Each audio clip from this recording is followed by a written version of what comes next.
Hello YouTube, here on Salem Avenue, and this school Longfellow has not been in operation for a couple years now, but the governor of Ohio, which I think most governors are going to do this, if not all of them, announced the rest of the school year will be online.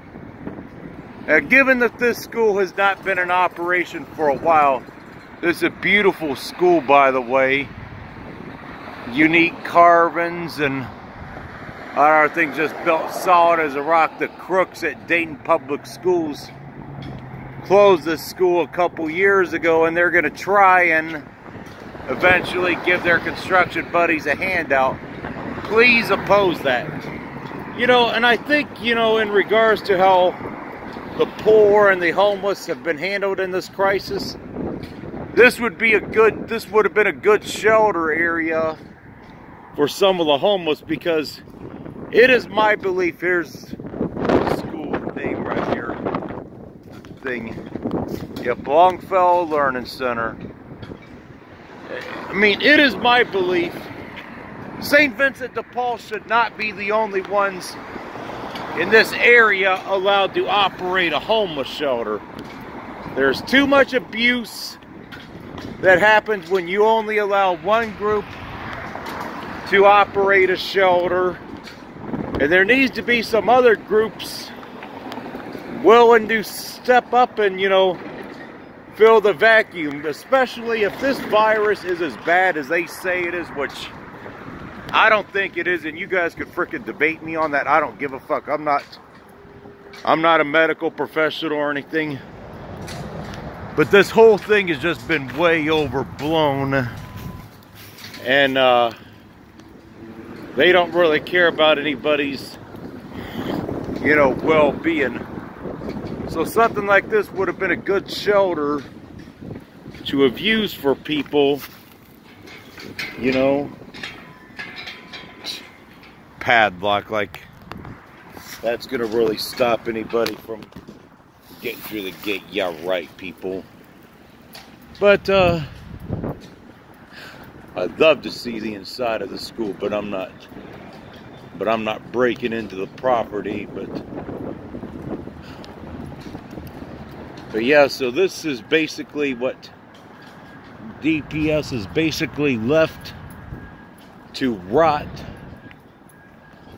And so yeah, they don't care nothing about this kind of stuff. I mean, this would have been perfect. It's a good-sized school where they could have used it for storage. Well, they could have used it for a shelter. And why not have a shelter right here? Instead of St. Vincent de Paul being the only ones in this area allowed to operate a shelter, which I think, as I said, it's total bullshit that they have a monopoly on shelters around here. But there really does need to be something, done about that issue in particular. You just cannot have only just one group allowed to operate a shelter,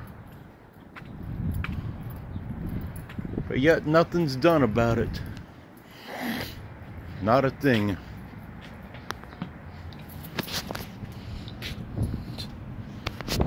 Yep, it's closed.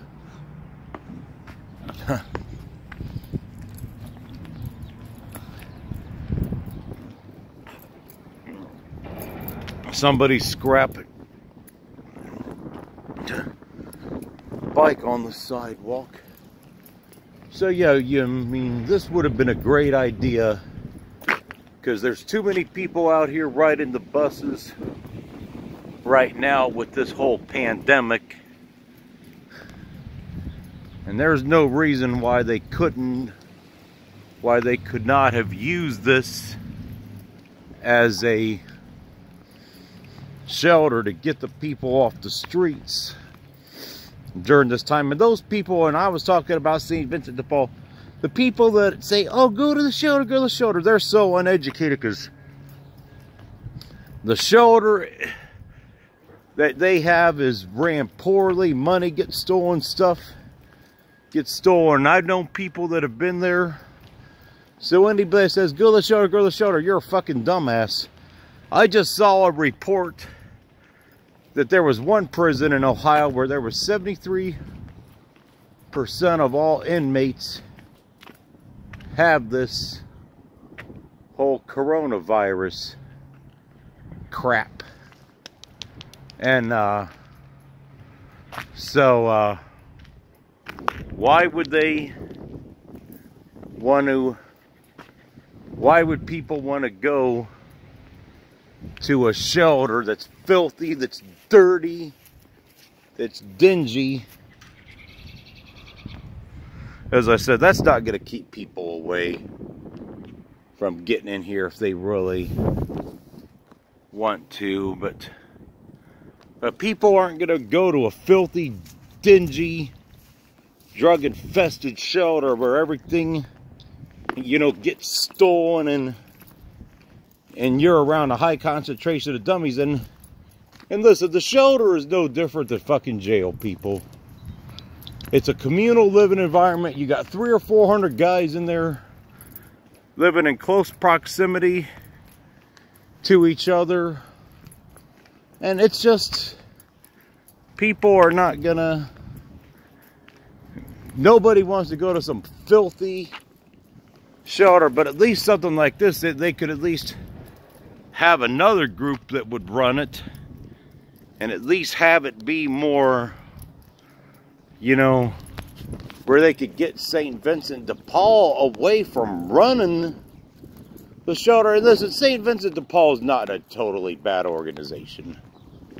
There's a lot of shit that goes on in shelters that's really beyond their control, but there is some, you know, abuse of power by the employees that go on. So there really does need to be, you know, smaller shelters available and not these, you know, big fucking mega shelters like Gateway, because that's basically what it is, a glorified mega shelter. Because see, beforehand they used to have, Salvation Army used to have the Booth House, what they called the cold shelter, which was a smaller facility that got taken away and tore down.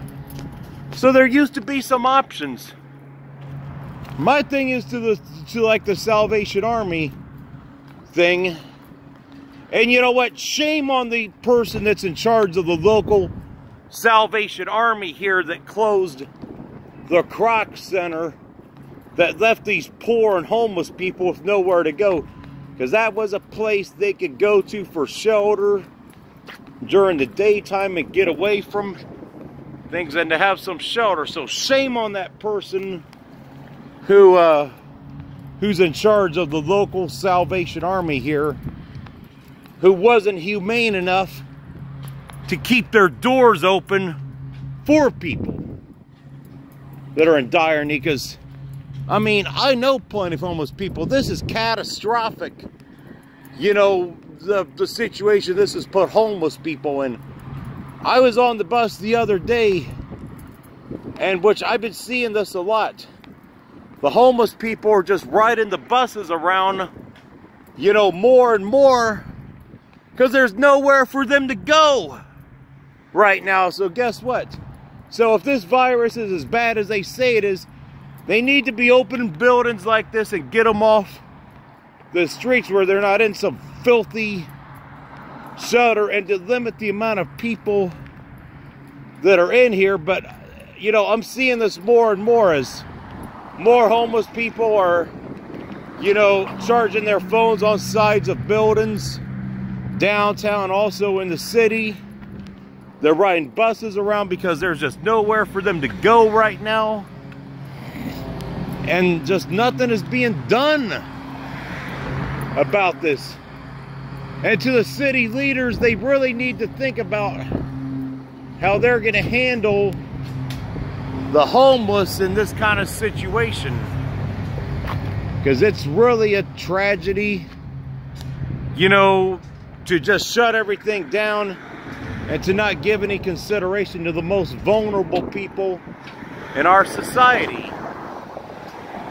To me, I am hugely disappointed and you know, angry at our city and state leaders for giving no consideration to the most vulnerable people in our society, you know, during this time. To me, that is a failure of epic proportions. Do not, you know, have proper shelters available where people can get off the streets, and because you can't just take away, you know, things like all the stuff they've taken away: libraries, restaurants, community centers, gyms, you know, places for them to eat, and not expect there to be problems. I mean, are you fucking kidding me, people? I mean, and yet you have a building like this that could have been opened by some group just temporarily to get another shelter going, to get these people that are on the streets, to get them off the streets, to give them another option besides St. Vincent de Paul Gateway Shelter, which is just not acceptable, people. And I think I'm going to tell you this much.